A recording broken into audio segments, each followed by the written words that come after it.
Welcome back, everybody, to Take Two Podcast. This is episode 232. I don't know why it sounds gigantic. Like, at some point, like, these numbers just get so big. I'm not sure if you noticed, Tom.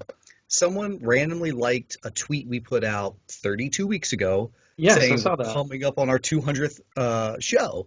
And I was like, what the? So someone must have been scrolling back through our stuff. Totally cool. Go through our socials. Yeah, And they liked that we had 200 coming up. I was like, psh, that was half a year ago. Where you been, and it pal? was it was weird too because it was like a verified account who had like a ton of followers, and I was like, oh yeah, like please share away. Yeah. So welcome, new listener, and I hope Yeah, you're binging the other 32 episodes that you need to catch up upon. I'm Brian. That's Tony. If you guys are watching on our YouTube, welcome. Thank you for subscribing and watching our show over there. But we are mainly a podcast. All of you podcast listeners, we know you're there because our numbers looked really good this week, I and I I just appreciate the realized listens. for YouTube watchers, I just realized I did like a usual suspects moment. Oh, Kobayashi porcelain.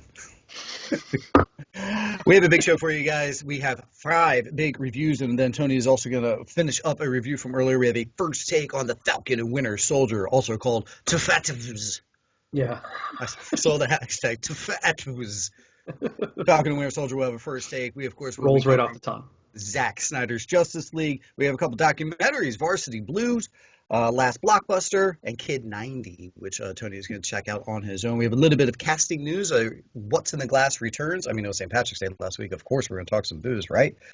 Yeah. DC, Marvel, and all of our Hollywood stuff in between. Buddy, how you been? All right, all right. Finally getting a little break from work, which is nice. Getting re-energized. We dropped our Patreon last week, which is good. So if you're a Patreon subscriber, you're back in the loop with I'm back on the episodes. We're trying to bring you guys some hot and heavy content coming soon. So we're gonna be recording some stuff while I'm off. Yeah, good. Feeling good. Feeling a little re-energized. That Patreon, folks, you need to check out. That is Tony and my best of 2020. We break down our top TV and film things. The only way you can do that is patreon.com, Take Two Podcasts. It's as low as a dollar, just $1. And here's the kicker, guys. Do $1. You can binge all almost 40 episodes we have on there and then decide if you want to continue. They're all there for yours for the taking. Vaughn, Chris, Lisa, Katz, Ryan, Kevin, Craig, Roy, and G-Banger. G-Banger, baby. Yeah, that's right. And since we dropped that episode, I want to hear from these people and say, yes, I agree. No, I disagree. Here's a movie I like. Or maybe I didn't know about this movie. We're going to seek it out now because of you guys. So please reach out on our socials. Let us know. And if you're not a Patreon subscriber, you're missing out. And a special shout out to Katz, K-A-T-Z, Katz. He likes my caps wear from last week. So I'm keeping it going this week just for him. Nice. Very nice. Okay. We also, if you're on our socials, we have our Facebook. We also have our Facebook group page. You can join that. That's a lot of more interactive stuff. People chit-chatting. We're doing our daily 40 days of sports leading up to opening day, which I got a little bit bummed because it's next week. Like, I'm like, oh, I no. was going to say, how many days are left? Not much, Yeah, right? next Thursday is opening day, and then we'll be all done with it. But we're getting as many in there as we can. I did love the response to my little double Tom Cruise that we put up, the little Days of Thunder, Jerry Maguire. Maybe people love the Tom Cruise. Oh yeah. Well, Days of Thunder is an underrated kind of sports movie. I think people don't think of car racing necessarily as a sports movie, but I think it's great. And yeah, I'm glad you threw that one in there. That spotlight just dropped a couple of days ago, and it is a good one. It is on Mr. Eddie Murphy. We had a lot of fun, obviously, talking about one of the greatest comedians of all time, and we discussed his entire acting career, life, all the way through today. And a fun bonus for you YouTube subscribers, we put our first ever spotlight on YouTube. So you can even watch Nice. that spotlight Yeah, if I you forgot want. about that. That's It right. is up and running right now. So 2 ways of checking out that spotlight on Eddie Murphy. Please go do so. Yeah, and we already got a little shout out on that from Pamela, who we kind of shouted her out a few weeks ago. She's been keeping up with the show and commenting along. She said the GOAT, Eddie Murphy is the GOAT in her opinion. Goat. So I kind of agree with that. He is very good, and I'm hoping that it's a renaissance of Eddie Murphy right now that we're in, and maybe we'll get some more. If you folks are ready, we're going to jump right on those poll results. Jump on that poll. I forgot I had something else to do. I was like just chit-chatting with you, and like we're just rolling, and We'll I'm like, start oh, the shit, show, I I need to get guess. these notes out here. All right, so this week was an obvious one, building off of the anticipation of Marvel, DC, big battle weekend going on here with what are you going to watch? What are you most excited to watch, I guess? Justice League or the Falcon and Winter Soldier. So what is it? Zizurgel. Zizurgel Yeah. versus the Zizul So, versus Fat Wobbers. I was just trying to get that going with some DC Marvel stuff. Where were you leaning? It was kind of interesting to me. I feel like we've talked about it before. Different social media sites like give us different responses too, like which I think is weird. So Twitter came through hard for the Zack Snyder. That won on the Twitter. 69% went there, as well as Shy shouting it out that he was going to be watching it for the first time. He anticipated we might have a special recording coming with him, so stay tuned just to talk about his opinion on it. Being a first-time watcher and not having seen the 2017 version. I know Chris, also a listener, has same experience, so we may have to try and do a special spin on with that. But yeah, Justice League was the winner on Twitter. 31% of the vote went to Falcon Winter Soldier, so it was kind of like 2/3 of the vote was all for Zack Snyder, which is probably what I assumed would happen. Yeah. But then over on Instagram, I felt like we got a little bit more for the Falcon and Winter Soldier side. So Chris and Katz shouted that out. Bart cheated. I feel like Bart always cheats. I'm going to call out again. Yeah. He's always giving multiple answers, whatever. Commit to one, Bart. Come on. Because I agree. We watched both. We wanted to watch both as well. I just wanted to get people to lean one way or the other. And then Bo also said, of course, the Justice League. So he leaned that way heavily. But yeah, I thought there would actually be more discussion on it, and there wasn't. So maybe once the episode posts, maybe we'll get some people kind of chiming in with their thoughts on it. And we'll get to our full review a little later in the episode. But yeah, I just thought that was a fun poll to do this week. Yeah, very nice. I like it. The only other discussions I saw outside of ours on, was this the timing for Falcon and Winter Soldier to be dropped? Maybe Marvel should have waited. But folks, what you don't have to wait on is our review of the Falcon and Winter Soldier, because we have our first take and it's coming up right now. While you take that swig, I'll lead off, buddy. I mean, it was Marvel at its marveliest. It opens up with action, action, action. Great scene. Great opening flight scene. I thought that was badass. The aerial stuff, the other guys in the little glider suits or whatever, helicopters, shooting each other down. I was like, oh, okay. Marvel's like, all right, we gave you the heart-dragging, dramatic stuff with WandaVision. We're going to remind you of what we do well, and that's all this action-y stuff. And they just opened right up with it. And that's big budget stuff right there, too. I mean, that looked fantastic. That looked like they spent more on that sequence than they did on the entire WandaVision run, in my opinion. So, big budget action opening. And this, people forget, this was actually supposed to be the first series that Marvel dropped on Disney+. Because of the pushing back of the movies and things like that, they kind of rejiggered the schedule for Disney+ as well. So WandaVision got out before it, whatever. But so I think this was going to be like, hey, here's what it's going to be like. Like you said, here's what these shows are going to be like. And, I think this is a good opportunity to delve into these characters that we didn't get solo movies of. With Wanda, Vision, now Falcon and Winter Soldier, they all never got their own movies, really. So we're going to get a little more backstory on them. We're going to get a little deeper in their characters, which I like. And the opportunity to have, 9 episodes for WandaVision, 6 for this, where you're able to stretch out that narrative and get to know these people a little bit more. We never got to know Falcon behind the scenes, his family life, things like that. So I like that we're able to do that. That's one of the things I always talk about with Hawkeye.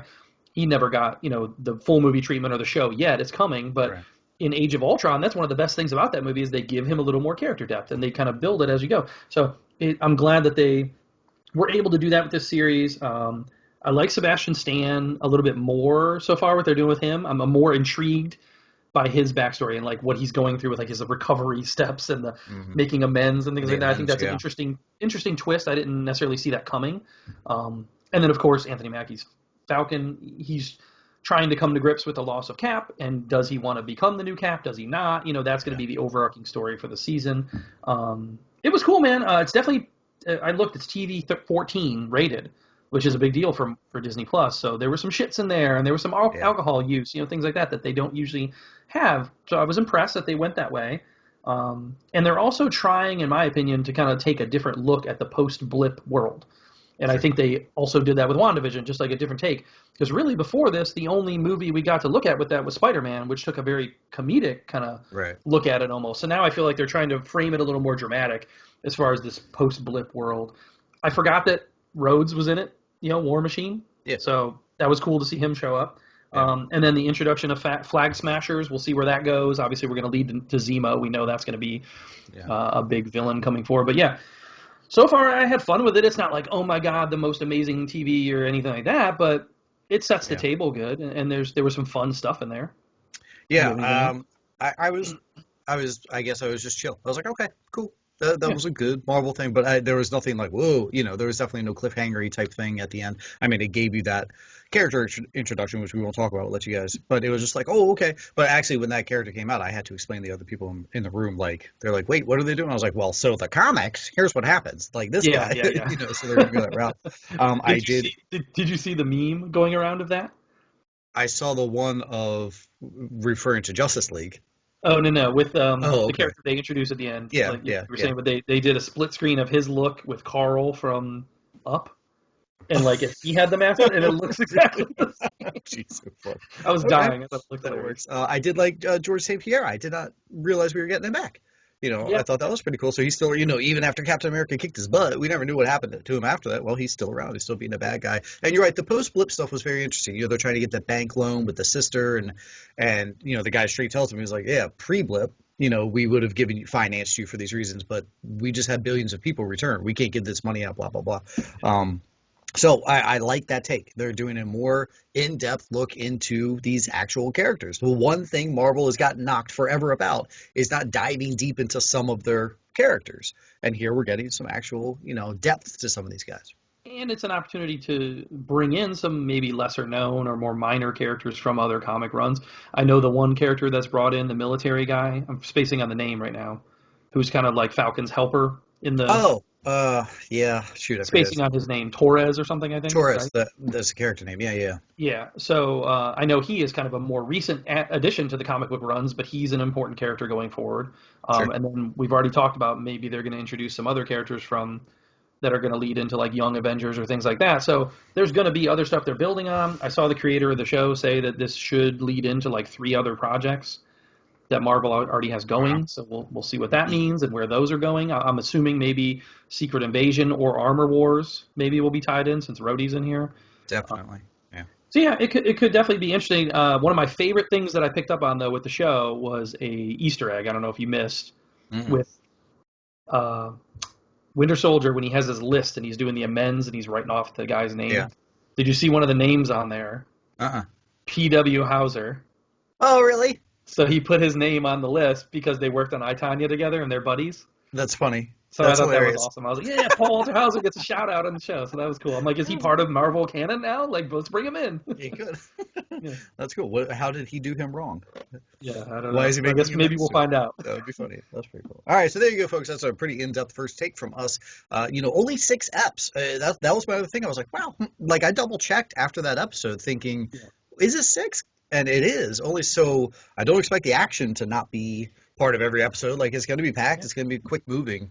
I'm intrigued to see how much they flesh out with only a quick 6 episode run.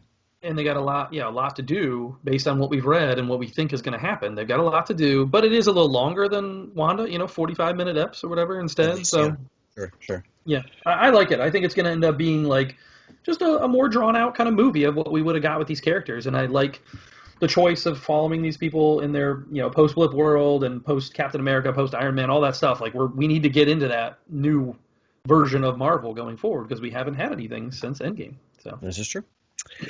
All right, folks, we got a couple of documentaries that we're going to knock out real quick for you. And the good news is Tony still gets residuals every time we mention Blockbuster. I wish Is that that were true. I really do wish that was true. And I wish I still had my old work shirt. Maybe I would wear it right now while we were recording if I had it, but it probably smells. Can I So, tell you no, how mad I am at you, though? what? Because you put how much you loved watching this. The last Blockbuster is what we're talking about. And you put a little split thing with you wearing your shirt. I was like, put that on our socials, man. Oh, Retweet that out to our show fans, too. Probably would have maybe I gotten even will. more. Maybe I will. Okay. But yeah, the last Blockbuster, which funny enough, it was dropped on Netflix now. Like it's been out for a little while and you were able to watch it, I think VOD, things like that, but now it's on Netflix. So kind of funny that a lot of people blame Netflix for the demise of Blockbuster, which I was interested to see. They kind of went at that and said, no, that's not really true. Like, yes, there were mistakes made and they kind of do get into that business side of it. But for the most part, this is just a nostalgia trip of how much did you use to love this? How much do you miss this? Hey, there's still one left. It's in Oregon. Let's look at the people that work there. It's a character study of that and this woman that runs it.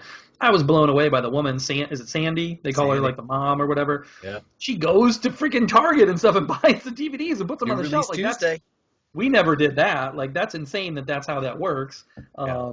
And it really shows the passion behind it and it made me miss it, man. It made me miss the conversation, and it made me think like working there, that was my practice for doing what I do now. Like that, I used to be in the store on Fridays and Saturday nights, walking around with people talking about movies. What do you like? Let me find something else that you like. And that was the crux of my job, and that's what I do now, basically with the podcasting. So it's like that was the original podcasting. That's why we need it now, is because we miss out on Blockbuster. You know what I mean? Sure. Like, Yeah. so yeah, it was nice for that reason, and got into a little bit of the business side and the rise and fall of VCR stuff and Netflix and all that and whatever. But overall, very well done. Some nice star, people that pop up and do interviews. I like that they kind of got people that worked at Blockbuster or Yeah. worked in a similar Paul situation, Scheer like and yeah, Paul Scheer, yeah, Kevin Smith, didn't work at Blockbuster, but similar. yeah. Jamie Jamie Kennedy. Kennedy. Yeah. I forgot about the Jamie Kennedy was in that commercial. I did too. And then Like, once when it they showed, I showed was it, I like, oh was yeah, like, I've seen this. oh yeah, yeah. Yeah. Adam Brody too. He popped up in there. Some of the more well-known ones. Yeah.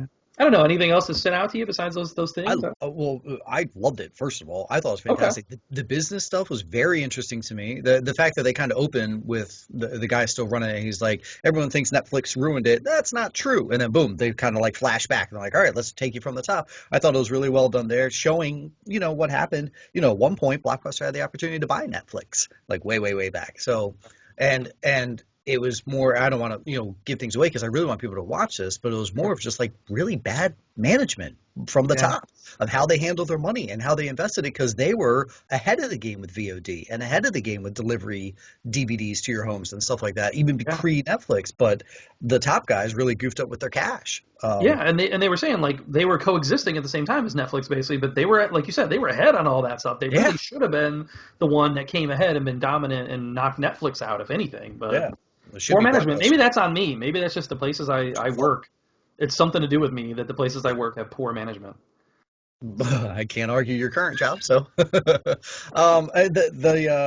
the black comedian? I can't remember his name on there. Oh, He was Ron killing. Funches. Ron He Funches. was terrible. He's killing me. Like he's just like, I know. As soon as I found out that they weren't charging late fees, keeping these, keeping these. I've rented Yep, a bunch of GameCube games and never returned them yet. yep. And I call him, and he's just laughing about how many times he stole from them or whatever. He's Well, like, and yo, why bother including the interview with the guy from Troma Studios who like hates Blockbuster and like because they wouldn't distribute his stuff? I was like, why did you put him oh, in here? Lloyd yeah. Kaufman. I was like, why is he on here? That's so weird. The other guy, the goober that finally went out, was that the same guy that finally went to it and visited, and then he saw his two Oh no, specials? that's Doug. Yes. He does Doug Loves Movies. Yeah. He was horrible. I was like, get him off this. He was just, first of all, folks, you should know this. If you laugh at your own joke, that joke's not funny. That's like, and that guy cracked himself up, and I was like, buddy, you're not. Anywho, back to the thing. Sandy, she's fantastic. I love her. When that phone call was coming towards the end, that phone call that they were waiting on, Yeah. and it teased you out to let you know what was going to happen. I was like, oh my God, I just want to give this lady a big hug right now because, Yeah. everything turned on that phone call, yay or nay, if we're going forward. And I was like, oh, please, God. And it was fantastic. I won't give it away, but she was just awesome. She just seems like an awesome human being, and she deserves to have that Blockbuster be her own and be the last. That's awesome for her. Yeah. And we've been following their socials for a while, and I know I have personally as well, but it was just fun to see them trying to make this movie now for a couple of years. They've been trying to make it 3 years or something. And the way that they set out to make it, when they started the movie, there was like 17 or 18 Blockbusters still. So it was just perfect timing for them that it worked out, where it was the fall of Blockbuster even more, but they were able to then focus in on this one store, and it kind of made it a better documentary in that way, I think. If you were looking at all the stores and doing all that, it might not have been as heartfelt as this one store and getting to know Sandy in particular. So, Yeah. but yeah, some of the other things that were interesting in it for me, like I didn't know about the Supreme Court case that kind of like True. really made Blockbuster thrive in and The of studios itself. sued him at first. Yeah. Yeah. I didn't know that. And then also it was an interesting fact that they said at its height that Blockbuster was opening one location every 17 hours. That's nuts. So I yeah, mean, it's when you have that many stores, you'll just hire anybody off the street. true. True. Yeah, but it's crazy, and I definitely miss it, and I wish there is going to be like a revival or something, like like Kevin Smith was saying, like record stores or something. Like now True. people are going back and looking for, like, let's do that with that VHS era. Let's keep the VCR kind of thing alive, and just because I've thought about it numerous times, like would it be profitable to open something like that? Like if you get a small space and just do, Yeah. something like that where people can walk the aisles and grab movies. Because there's lots of times where I'm looking for old movies and they're just not available on streaming sites. So it's like Sure. there is an argument to be made for physical stuff and owning things and, I want to watch Old Maybe Boy. I there's a can't market find it for it. anywhere. Which one? Old Boy. Yeah, so maybe there's a market for things like that, you know. So At hopefully the it'll end come of back. it, I swear, everyone, when you watch this, you're gonna have that thought in your head because I thought it too. I was like, could we? Could there be a like that would be awesome to have that, just a Yeah. little blockbuster in your town to some degree. So you and I have discussed our 5-year anniversary plans in October. Going out, we're going to I think Bend. we change them, man. Let's change the plans. Dude, Road I trip it. seriously looked it up. I was like, okay, it's about a 3-hour drive from Portland. Like, I already looked Okay. it up. I was like, how do we do this? What do we do? We can incorporate it into like a Seattle Portland trip and just like Why hit not? Bend. Yeah. Sure. So they talked about why Bend. Like people, they're like, why do you think Bend or whatever? A coworker of ours years ago wanted to move there and get a job there and retire there because at the time, this is like 8 years ago, was the number one retirement town in America Okay. because the mountain range comes in between the ocean and Bend, Sure. and so you don't get that rain that Seattle and Portland get, but you Sure. still get the warm weather coming up. So like that whole community is just gorgeous weather all the time. Okay. I might And move out there. so that well, I mean, he sold it hard. He was like, we gotta live there. It's gorgeous and it's great weather. And then they have they have seasons, unlike where we live currently. So so I thought that I was like that makes perfect sense. It's kind of a sleepy little town, older people still into Yeah. getting the DVDs, what have you. But I loved it, Sure. brother. It was good. Highly And, recommend. and just, Portland, that area, like it's very nerdy, nichey. The people that are in there, a lot of the locals and stuff are very much into that culture, and I think Sure. want to keep it alive. And yeah, so yeah, I like it. I highly recommend it. And maybe you won't like it as much if you don't have the personal experience of like. But I think everyone our age remembers going to Blockbuster at least, and someone like Shy who talks all the time about Friday night movies. That was a thing. Families went Yeah. out and just rented movies. Whatever. So I Agreed. highly recommend it. It was fun, quick, in and out. All right, talk to us about another doc that you got to watch. I didn't get to catch up on. Kid90. Yeah, this was probably my favorite of the weekend Ooh. that I watched. No offense to Last Blockbuster, which we just gave a good review to, but this struck me. It wasn't even on my radar. Didn't know about it. Somebody mentioned it that they were watching it, and I was like, oh, let me check it out too. Just totally didn't know what to expect, and it caught me. I was surprised by how much I liked it. So this is directed by Soleil Moon Frye from Punky Brewster. Punky Brewster? And this is all her home videos from when she was a kid, coming up as a child star. Really? And she went back. She said she had this stuff locked away and hadn't looked at it for 20 years, broke it out, and decided to try and compile it into a little documentary and talk about her life and her growing up. And so it's just about growing up in the 90s. I mean, yes, it's from a famous person's kind of angle, but it talks about her being a rising child star and then the issues she went through. I didn't realize that she had a breast reduction at 16. And that Okay. was like a big deal with her, where Maybe I should after look at Punky so quickly that I Brewster, knew that. yeah, Sorry. well, after Punky Brewster, she did that at 7, but then after that, she kind of had a hard time doing anything else because she was kind of pigeonholed as Punky Brewster, but then also because she grew up so quick. So then they were like, "You're Punky Boobster" or whatever. Like that's a big deal in the thing. So she was talking about it, how that was hard with her career going forward. This thing's under 70 minutes. The cool thing about it is all the videos, the home videos and stuff, are famous people that you recognize a lot of times, but it's pre-internet, and you forget what it's like to be pre-internet, just doing home movies and stuff. I feel like people are much more honest and just like Oh, real sure. on these videos Oh, instead of sure. just like, oh, I'm on my socials and I'm doing what I need to do. You Yeah, know what I and mean? TikToking and So all that. Yeah. yeah, so these videos are much more honest and real that she's captured of these people. So Mark Paul Gosselaar shows up in here like to do interviews now, talking about their past. Oh, wow. Brian Austin Green, David Arquette, Stephen Dorff. So all these kind of famous people that she came up with come in and make appearances now. She gets into former relationships that she had, and kind of uses that to play off of her own struggles in life, drugs, alcohol, things like that. She actually went into rehab for a while, things like that I didn't know. Um, she lost numerous people to suicides and things like that as well. I think it was like 8 different people that she knew or was like close to Wow. were either lost in suicides or through drug and alcohol problems like ODs and things like that. So she gets into that stuff. She talked about she was actually raped when she was a virgin, Oh, no. and that was basically her first kind of Oh, no. loss of innocence and things, and that's also kind of led into maybe her drug and alcohol issues. Relationships she had with Charlie Sheen, Danny Boy from House of Pain. I never knew that they were a thing. So he Really? comes back in, they like reunite, and he comes back in, and they have an interview now together. She talks about rebounding and going to New York to go to the actor's studio to try and become like a real actor and like No kidding. revitalize her career.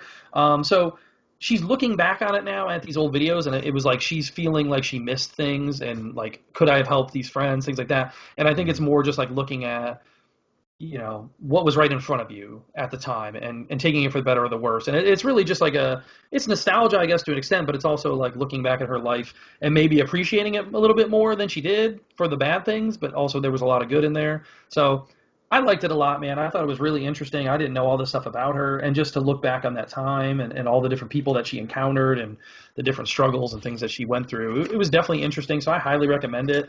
Like I said, under 70 minutes. It's on Hulu, Kid90. Wow. So okay. Yeah, kind of flew under the radar, but now I want to let people know about it. Nice. All right, now let's get angry, because I got angry watching this next documentary. I got all fired up again. Ooh, I'm getting a delivery. Oh, what you got? Some coffee? No, I just need a little bubbly. Just need a little water. The coffee got cold, so we're done with that. Why do you need the hydration this morning? Tell our listeners. I'll talk about that and what's in the glass. Okay. All right, so Varsity Blues. This is a documentary about the college admission scandal that swept the world, I guess, a couple years ago, with Aunt Becky and the lot. You and I are in a similar boat. We both have kids 4.5 years away from this, right? Sure. Going into colleges. Opening this thing up, showing real kids videoing their getting accepted into colleges, and then other kids getting rejected, just sets the tone for getting your heartstrings as a parent angry for them finding out how other kids were able to swindle their way in. And kind of block these others. And not even just that, but it sets the tone for the change in the pressure that kids are under nowadays, that we were not under that. We didn't do that when we were getting into college and things like that. That wasn't a thing. So now you're under that pressure constantly of where are you going? It has to be a big name school, whatever. So, and especially if you are rich, like a lot of these people are, that's even more, a thing. It's a prestige thing, whatever. So, it was interesting. It was definitely an interesting documentary, Operation Varsity Blues, on Netflix now. I didn't really know a lot about the story besides Aunt Becky and Felicity Huffman. I was like, I knew they were involved, and I knew they went to jail for a little bit. That was really all I paid attention to or read up on it. Sure. So this was more the character study, if you will, of Rick Singer, the guy who really pulled the strings behind the scenes and made all these deals and, made the kids into fake athletes and all these things to get them into schools, and had deals with the recruiters and the coaches and all these different things behind the scenes with certain schools. I didn't know the depth of how much it went into. I gotta say, I didn't love the way that they did this documentary, though, because it is a documentary, but it's just recreations of the government wiretaps. Yeah. So they took the conversations. Matthew Modine cast. They cast Matthew Modine to play Rick Singer. It was fine, but it was like a weird way to do it. And I don't know if it worked 100% for me. It was intriguing, but I just don't know if I love that aspect of doing it that way. But whatever. It got into, like I said, some real specifics of the case that I didn't know. So if you're interested in it at all and you don't know as much as I did, then check it out. But I didn't love it. Oh my God, it was amazing. Did you have anything else that you were thinking of? Or no, you must have hit it on the head, because I was trying to figure out why. About midway through, it was breakfast time, so I kind of got up and just kept my ear on it while went and started cooking in the kitchen. So I'm with you. It was a little slow moving once it got into the depth of things, and maybe that was it. Maybe I wasn't just digging the reenactment stuff. It wasn't grabbing me as much as it should have. Yeah. Yeah. It's okay. Like I said, that early on stuff was just getting me fired up, knowing that this went down, and it was blocking these kids who worked their butts off to get into colleges, and now they couldn't because of, indirectly these other folks. And the crazy thing is that he's the biggest thing I took of it is he's still free, because he cooperated and then almost turned it into a sting operation on these other people to get them.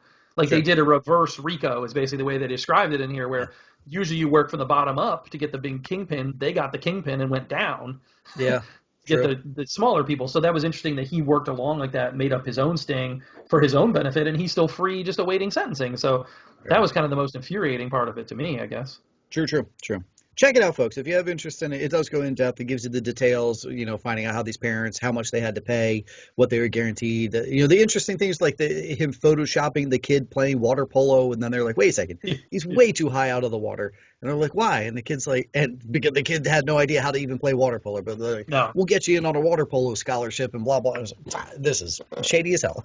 Well, and one more thing real quick. The thing that I took away from it too is these people got arrested, charged, but it was very minimal and fines and things like that. Is this really going to change the ways things are done? I don't think so. Yeah. Like they got caught a little bit, but it wasn't as big a story as it should have been. And I don't think the colleges and things like that really suffered or, got in trouble for this. So Sure. I bet you this is still going on to some extent. Yeah, I mean, that last thing that it kind of says his side door was closed, but that back door in the colleges is still wide open. If you're willing to pay, if you're willing to pay, sure. Yeah, pay the cash. I don't have the cash, so sorry, children. Nope. I'll give you $20 to get into community college.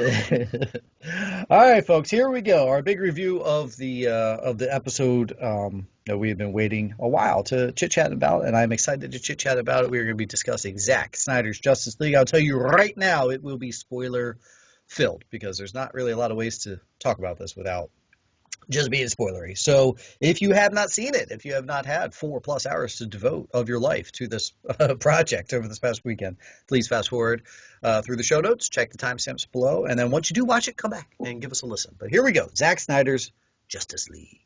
Yeah. Let me start, because I think I know how you're going to fall, of course, and you were the one who was anticipating it more than I was. I will say, in my opinion, it's definitely better.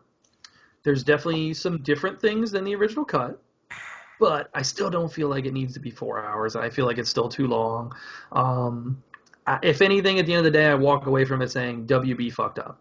This should have been the way that they did it from the get-go, and they should have let him do 2 movies and just separated 2 movies. This should have been 2 movies, in my opinion, and this should have been the vision they went with.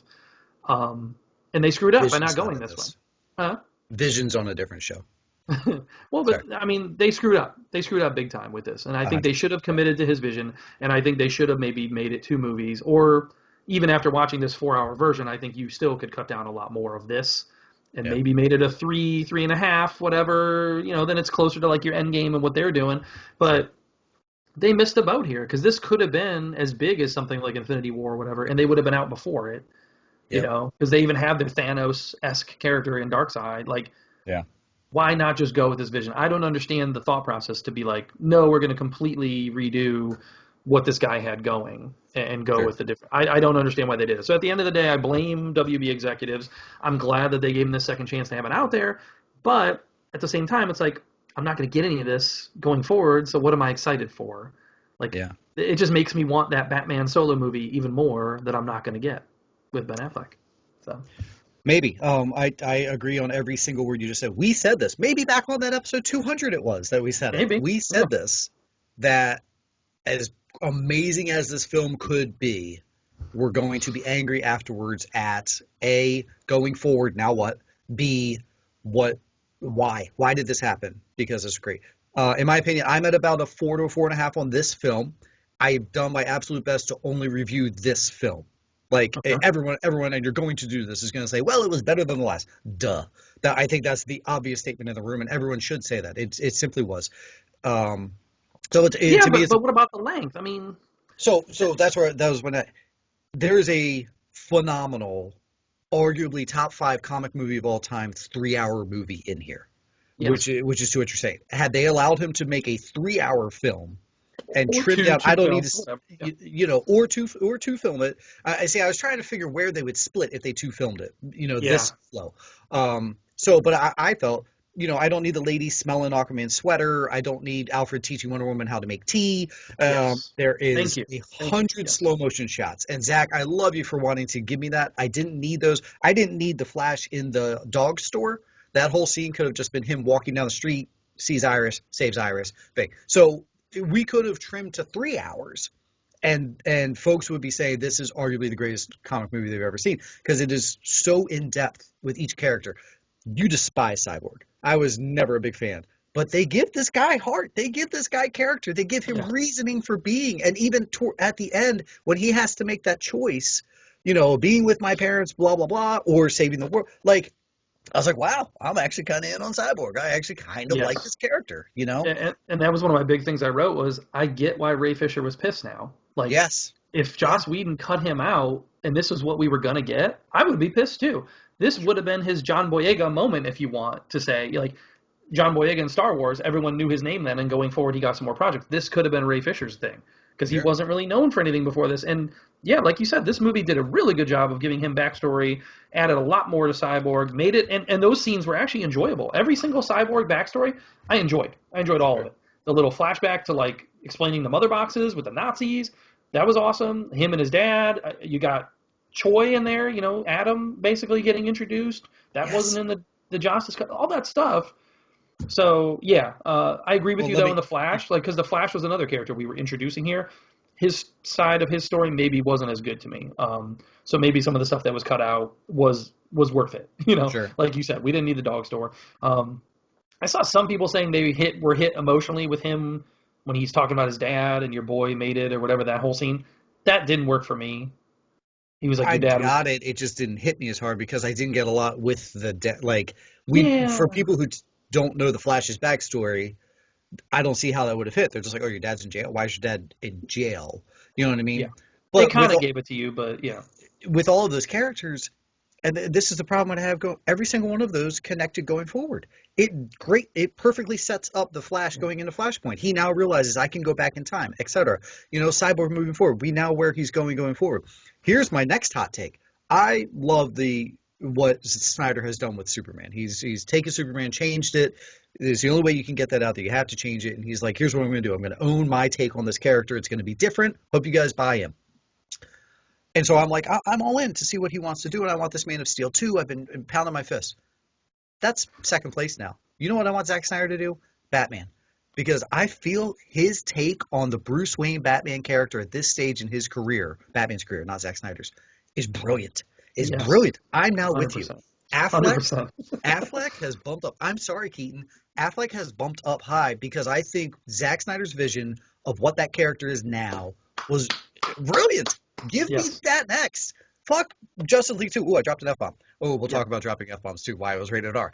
Um, give me that. That was Yes, brilliant. And I'm yeah, not even talking about the Joker scene either, because I'm a little tepid on that Joker scene at the same. end. It wasn't as great as some people are making it out to be. No. Nailed it. He nailed this version of Batman, and I was like, Man of Steel 2, boop, you're now down the list. A Batman movie with Batfleck, please. Next See, up. and I saw the potential in that off the Joss cut that we saw, but I felt like the way that they did it, showing us that nightmare sequence when they did, it didn't quite work for me in the movie. It was just Sure, like thrown in the middle, right? sure. The way that they did it here and the way his vision was with it at the end for the nightmare stuff, whatever. Yeah, fantastic. Give me that movie tomorrow. Because Sure. I've been waiting to see Deathstroke too. When they teased it as Deathstroke, I was like, "Oh, this is great! Like that would have been such a good movie." I I kept saying the one thing I kept saying though is Mara again, Mara. Like, why did we give her more scenes and why did we bring her in? Like, I wish we could just get rid of her. But that Batman stuff, fantastic. Yeah. But I will say, here's one of the things where I will make the argument: there were some things I missed from the Joss cut because I thought he did a good job with the one Batman scene that wasn't now in this, where you kind of introduce him fighting the parademons. Wasn't that in the Joss cut? And Yeah, it it wasn't in opens the here. movie with the fear when he figures out they feed off of Yeah. fear. And I was like, where's that? Because I thought that was actually a pretty good scene too. So True.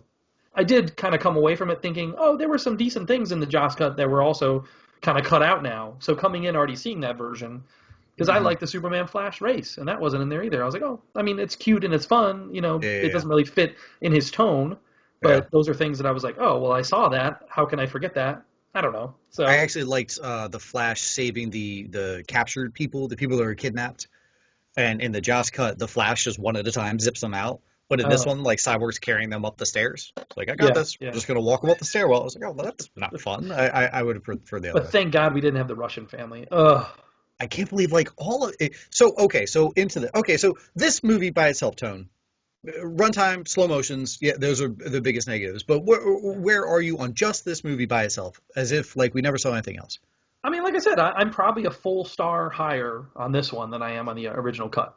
Even Okay, with all that stuff in taking into account, I would rate sure, it sure, sure. probably a full star higher. I mean, uh, Gotcha. uh, so I enjoyed it. I personally took the avenue of breaking it up, and I watched Okay, it in three chunks. because it's about 4 hours. I did like hour 20 at a time. So if you do that, you can watch it with the prologue, part 1, 2, and 3, basically at one, and it's like an hour and a half maybe. Then I watched 4 and 5, and then 6 in the prologue or the epilogue, whatever, as separate chunks. So that's how it worked out for me, just because I didn't have time to sit down and watch the full 4 hours. And I actually think it helped, like, get me through it. I don't know, because there were times that I got a little bored in some of these scenes, honestly. So I don't know if I could have made it through a full 4 hours at a time. And you already mentioned a couple of them. I don't need to see Alfred making tea, like you said. I hated the way that they did the Aquaman stuff in this. I think was worse. I think Aquaman's character came off worse in this one. We spent too much time in his village. I didn't need the woman, like you said, singing the chant or whatever she was doing. That whole thing. Another thing that bothered me. Yeah, that was cool that we got to see him back. One thing that did bother me too was every time Wonder Woman did anything, we had that terrible theme that I did not like playing. It was just like, oh, so I'm like, what was that? I thought that was terrible. I didn't really agree with a lot of the needle drop kind of songs that were in here. I thought were bad choices. You mean the ones where the lyrics were right on the nose for everything they were doing? The gods said they would outlive us, but now the gods are dead. Every song choice I was actually not a fan of, to be honest. Yeah, I will say the Junkie XL score was pretty good. Yes. Yep. Score, I will give great. Them that, songs bad. But the songs were terrible. So yeah, I'm really like, I'm up and down on it in a lot of aspects, and I'm actually glad that it sounds like we kind of agree on it. I didn't think that we would. What did you think about the aspect ratio? Because I gotta say, when it started, I was like, screw you, this 4:3, it looks terrible. And I did watch it on my TV. Like, I made the effort to watch it on TV. I know last week I said I was gonna watch it on the phone because I didn't think I'd have time, but I watched it on TV, and I just felt like the 4:3 was not good for me. I didn't like it. I wanted to see it in widescreen instead. And I know some people are going to have arguments as to why it was better or whatever, but for me, it was just like, eh. And there were some scenes that it really bothered me. Well, Kevin McCarthy, so I got over it faster than I thought I would. It bothered the heck out of me for the beginning, and then I found myself midway through like, oh, that's right, it is whatever. And what bothers me is we're now supposed to get a black and white release. We're now supposed to get another release. You were given a bunch of cash to do this, to clean this up and make it look nice.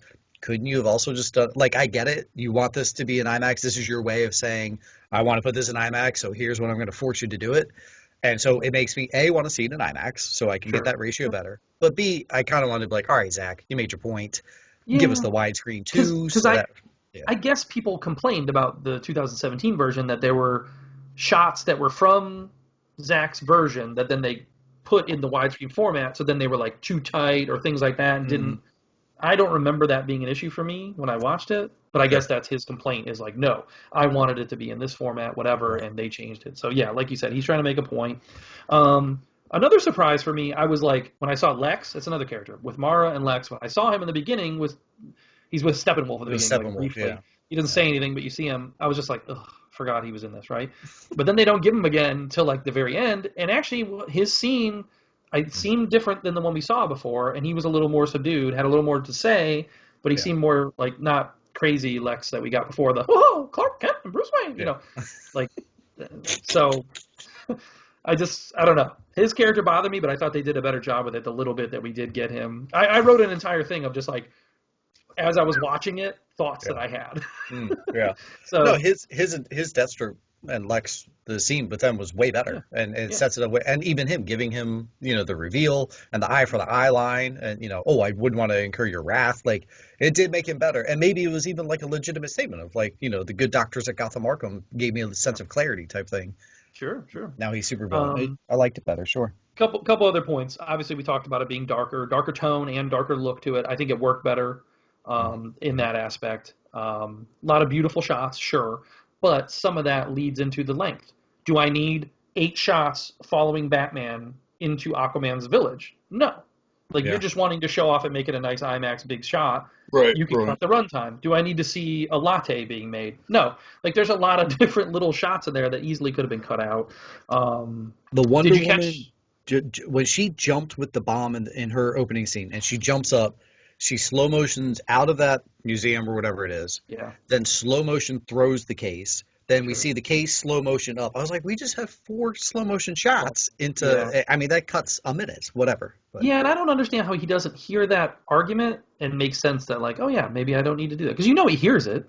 That's sure. one of the big arguments of all of his movies is he overdoes it with that. So whatever. Did you pick up on the Jimmy Olsen cameo from the original Superman movies? Not the first time, but then when I saw the onlines and as my That second was kind option. of cool. Yeah, Yeah, that was awesome. See, I saw it when I saw him. I was like, he looks familiar, so I looked it up immediately, and I was like, oh, that's cool that they added him in. So he's the Gotcha. cop that Lois is bringing the coffee Yeah, to. Jerry. Yeah. Steppenwolf looked better. I'll give it that, 100%. I thought he looked cool. I like the way it kind of moved, his suit and things. Yeah, his armor was like a living thing. Yeah. They obviously made a point to really do a good job with that. The battling the Amazon scene, there was still a little bit of rough CGI in there, I thought. Mm-hmm, mm-hmm. I don't know if you picked up on some of that. Like some of it just looked a little wonky to me. Like Yeah, I almost felt like he trimmed it to try and get rid of, or he trimmed it, but I don't know, because it was bad, kind of made it like a quicker scene. mm-hmm. We talked about some added scenes that we liked. I liked the addition of seeing Wonder Woman in the cave with her little. Oh yeah. She's seeing Darkseid. Like that's a great scene. Like why would you see that as a WB executive and be like, let's cut this out? Or same thing with the cyborg stuff. Well, let's cut this out. Like but all it that also stuff. gives Wonder Woman reasoning to be where she's be. It gives her a reason to know what she knows. Like in the last one, when she story tells, it gives that history lesson. Yes. How do you know that stuff? And why haven't you? Like, why aren't we all prepared for that kind of thing? And it makes her character make more sense and be smarter in the movie and not just upskirt shots that Joss Whedon gave us. I owe Joss Whedon an apology. I thought for sure when they're jumping off the little bat thing. That shot thought from that was behind. a Zack? Yeah. Uh-huh. You thought that was a Zack thing? No, it was a Joss thing. But it's in this one when we see her butt cheek. Oh, maybe once, but it wasn't. I feel like there was much more of it in the Joss. Oh, version. way more, and the flash landing on her, all those kinds of things. Yeah, there's way more. But that one shot where she jumps off, you see, I would have sworn that would have been a Joss, but no. But either way. So the addition of some of the characters, I feel like some of them worked, some of them didn't as well for me. Like Desaad was a cool addition, and Darkseid, that we got to see more Darkseid. Sure. Seeing the Green Lantern character, I guess we already said spoiler alert, but seeing that Green Lantern character, which I didn't know who was, Yalen Gur, whatever. The one that dies early on. Yeah. Well, and then apparently we see Kilowog too. I didn't know that. Like I missed it. I was listening to someone and they were like, "How did you not see it?" And I was like, "I watched the movie twice and I missed it." But apparently, I guess it's when you see the shot of the Justice League like crumbled. He's in there like the corpse. I missed it too, but those characters, like some of them worked, some of them didn't. Zeus, I thought was pretty cool. Like getting him some action scenes was kind of cool because we didn't get that in the old cut, right? No, not at all. Because in the other cut, again, now we're comparing. It's Steppenwolf they're fighting. It's not even Darkseid there. Not Darkseid. Yeah. Bringing in Iris, Kiersey Clemens, that's great, but you didn't do anything with her, so. I was like, wait a second, that was our scene with Iris, and again brings me back to that scene could have been so much quicker. Yeah. Same thing that Cyborg is watching that woman and gives her the money. Correct me if I'm wrong, but I think that's a character that it said Linda Reed. I think Linda Reed is almost like a Green Arrow type character in DC Comics, I think. So were they trying to introduce another character there? I don't know. Well, fun fact. You want a little spoiler, pal? I haven't told you this yet. Sure. That actress, is going to be on Take Two podcast later on this week. Oh, really? Oh, well, yes, sir. We'll have to ask her if that's who she was supposed to be. What did you think about the Martian Manhunter scene? Because personally, for me, it didn't work. And after the fact, I read that Zack wanted to do Green Lantern, wanted to introduce a Green Lantern, and that was the original idea. So did he fall on that to do Martian Manhunter because he couldn't do the Green Lantern? And I just didn't think it was necessary or really worked for me. Because I guess he has two scenes, technically. Yeah, so scene one, thought it was great. Like, that reveal was like, holy crap, Yeah. Now we can nerd out and be like, time out. If he was him the whole time, and back in Man of Steel, the entire world is about to die, why didn't he? Yeah. But at that time. And Zack, I saw an interview with him that at that point, he was not. They just decided to make that change, but that makes a major hole. Either way, the final scene, so now this brings me back to WB's confusion. I'm wondering if he went in and said, I want Green Lantern there. And they said, well, we have this Green Lantern Corps show that's coming. And they couldn't work it in. They didn't want different actors, basically, right? Yeah, or if it's the same actor, now they're connected, and now Zack says, "Oh, here, our universes are connected. How about I restore the Snyderverse and go forward?" And they said no because they don't want that. Like, I'm still wondering if we still have this WB nonsense to try and say, "All Yeah. right, you're done, goodbye," Because even they though everyone's obviously going, show the ring, like, oh, it's going to find the next host or whatever. Like, that "Yeah, could have been a cool reveal in this movie, I think, yeah, is like what I'm saying. whom that landed on, or Yeah, something." as I'm with opposed you. to Martian Manhunter. Like, I bet they probably at the end said, "Nope, you can't use Green Lantern because we have it. We're doing it our way," which is them being dumb again. And okay. then he said, "Cool, I'll just put in Martian Manhunter and whatever." I will tell you a scene I was surprised about was making the Hall of Justice. Yeah. The old Wayne Manor. I don't know, just the way Affleck delivers that line. Big table right in the middle, six Yeah. chairs all around. I don't know. It It was didn't. almost done better in the CW crossover. It was, yeah. you know, I don't know. sad to say that. And I guess in the end, I must have missed it. But in the end, when they're panning out from his little lake house, you can Big see in the background construction. Yeah, that they're like working on it. I didn't pay attention to fantastic. that, but I guess that's in I there. was watching Martian Manhunter. Sorry. Yeah. What was I gonna say? The evil Superman fight or whatever. When he first comes back, that was still pretty much the same version we got before. I thought they just cut Hello, out. no. They did cut out like the little Batman joke where he like kind of gets hurt, whatever. Took Yeah, away that little yeah. jokey part of it, but that was pretty Because, much the same. well, I mean, because he lasers him into the gauntlet instead of just picking him up by the neck. So that was a little bit of a change. A little bit, yeah, but it was basically Um, the same sequence. Because you still got the side eye of Flash and whatever. Um, when he becomes the Black Suit Superman, or before that, when he goes to Smallville, I was almost about to stand up and cheer that there was no itchy line. I was like, "Thank yes. you, freaking God, that we got rid Yeah. of the itchy line." What's it feel But like? has he called her low before? Maybe I didn't pay attention. Yeah, in BBS. He did? Okay, because I was like, wait a minute, has he called her that before? That just sounded weird to me, and I was like, I don't know if I love that, but that's a minor nitpick. But I'm sure you love that whole sequence, the black suit. What'd you think about that? Oh, it's fantastic. I love it, and again, The it shot makes is nice, right? yeah, every bit of it. I actually screenshotted on my phone the one where he comes up in front of the sun. A very religious looking symbol. It looked fantastic. I was like, shit, I want that poster. It looks amazing. Yeah. And then again, it's like, now I want that next arc for when he, then eventually transitions back to the blue and red. But I liked it. I liked all the Superman stuff again. They changed the way that they resurrect him. He changed it. He's changed everything about Superman lore with using as much from the comics as he can.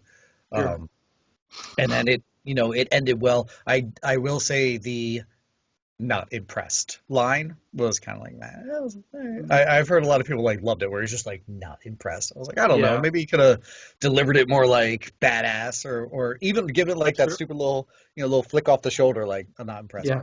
Would Yeah. have Uh, maybe better than well, I believe in justice. you kind of talked about it earlier, but the R rating of it, dropping some F bombs, fuck this world. I thought that was good. Cyborg. Yeah, and then I'm gonna have That's to kill you at the end, yeah, which people yeah. lost their minds. Oh, Um, Batman said the F word. People are and crazy. also just a little more like violence and a little more because I think it made Steppenwolf also seem more formidable. Like the fight was better against him, Hmm. and then to see his head chop, like the blood and all that, and Yeah. because I kind of had Ellie pop up and she was watching it for a little bit, but I was like, I don't know, it's R rated. Like I don't know where it's gonna be R rated. I don't know if you should watch it. Sure. And she's like, oh, what's with those scary crickets? She kept about the parody, and so those are scary crickets apparently. But All right. okay, so enlighten me. This is one thing I didn't know. What's with the anti-life thing or whatever? What is that? Anti-life is essentially mind control. So Okay. So is this dark something that they side, would have gone forward with is that what we would see in the nightmare sequence where Superman's basically like a bad guy? correct, and that's based off of the Injustice comic series, which is a phenomenal Okay. series. And this is where I feel that scene may not have hit as hard for a lot of people If you because don't if you know that didn't backstory. read Yeah. that backstory. So they're essentially taken from that. That comic series is fantastic. Superman gets tricked into thinking Lois Lane is Doomsday, and so he kills her. Oh, nice. Okay. Yeah. And then Yeah, the because I Joker's one know the was it tricks. Joker that references that she's dead or whatever, right? Yeah, yeah, yeah. In the epilogues. I love the epilogue, and like I said, I think it sets up where I would be more apt to see that movie. Give me that. Give me that Justice League Nightmare or Batman Nightmare or Sure. Justice League Injustice, whatever the hell you want to call it. Yeah. Give me that. The Joker, like you said earlier, didn't really hit for me. It was Um, too long. They talked to each other too much. I was like, him, I don't see the Batman Joker having this combo. They well, could have because they shortened tried to up the do an dialogue. expedition. They did a little exposition dump. That's why they had to mention Lois was dead. They had to mention Harley was dead. Yeah, They had to talk about Robin. Whatever. yeah. So. So to answer your afterlife question, so Darkseid gets a hold of that and can mind control, and so obviously he mind controls Superman, takes over. So that was part of what he was searching for when he was talking to Desaad or whatever. Okay. Right. They figured out Yeah, they so some found. of that I didn't know and didn't get, and it didn't do a good job of explaining it, I guess. But seeing that epilogue definitely made me want to go forward with it. True. I don't know if I love the Martian Manhunter, like I said in the last little scene, whatever. So I don't why like does Martian Manhunter in general as a this? character. Yeah, I've never this was been a my fan. other thing though too. So then when they show Superman again at the end, outside of the epilogue, he's back to the blue suit, right? Is that a Yeah, I mean, he just at that point he had been back to the blue and red, and that black suit was just after his resurrection. So so even when he's evil or whatever, he's in the blue and red in again? that yeah, Injustice or whatever? yeah, because the black wasn't supposed to represent evil. It was more so represented his resurrection and mourning Yeah. and what have you. So Okay. Yeah, but I mean, that's all. That's all I had. My stream of consciousness that I wrote down there. There's definitely some nitpicks. It's still too long in my opinion, but I think overall it was a better vision, and they should have done this to begin with. agreed all around. I saw one person tweet out. They said 4 hours of rated R movie and not one titty. This is ridiculous. What they want Wonder Woman to just be like, I guess. "Oops, Kal-El, don't look." All right. Listen. I loved the film. I thought it was great. It makes me mad because I honestly feel there is a 3-hour epic in here. I think epic is the word. Like this is a big cinematic epic event that they could have done. But he said that there was like another 20 minutes or so that they did cut still. And it's like, where? What did you do? So either, like you said, either a 3-hour movie or two split up movies. Sure. And it kills me because it's like, again, they would have beat the Avengers to the punch. They would have had this out before Infinity War, all that, and it would have been look what we did. And this would have been the biggest thing that DC did as far as a success because they've really struggled and stuff. So Yeah. it's a shame, man.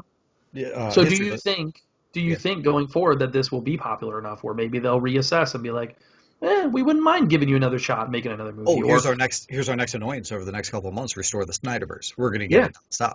You want that Batman movie? I want that Batman movie. Yeah. Let's get Affleck back and let's make that movie. Whatever. Or are we gonna? Hey, we need Man of Steel 2 now, or whatever. All those things are going to be now talked about, I think. And when we see the Flashpoint movie, and I keep calling it Flashpoint movie, folks forgive me, I know that's not what it's called, but I think essentially that's what it's going to be about.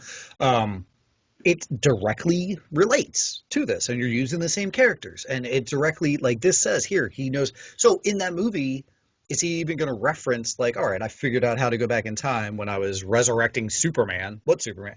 So it almost feels like they have to restore this narrative. And they even came out and said that the regular cut is canon, though, right? Didn't they? I thought WB came out and said that the original 2017 is canon. Like, we're not using this as canon.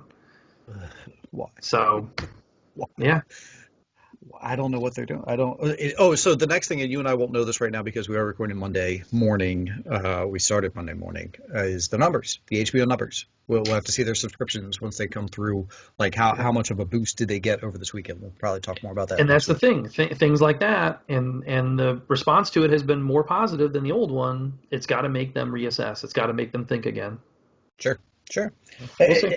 Jeez, sorry, this is dragging at this point. Then I get confused. You gave him $70 million to clean it up and make it look nice, and reshoot that one final scene. Which, by the way, the Manhunter scene and Affleck at the end, that was totally shot last week.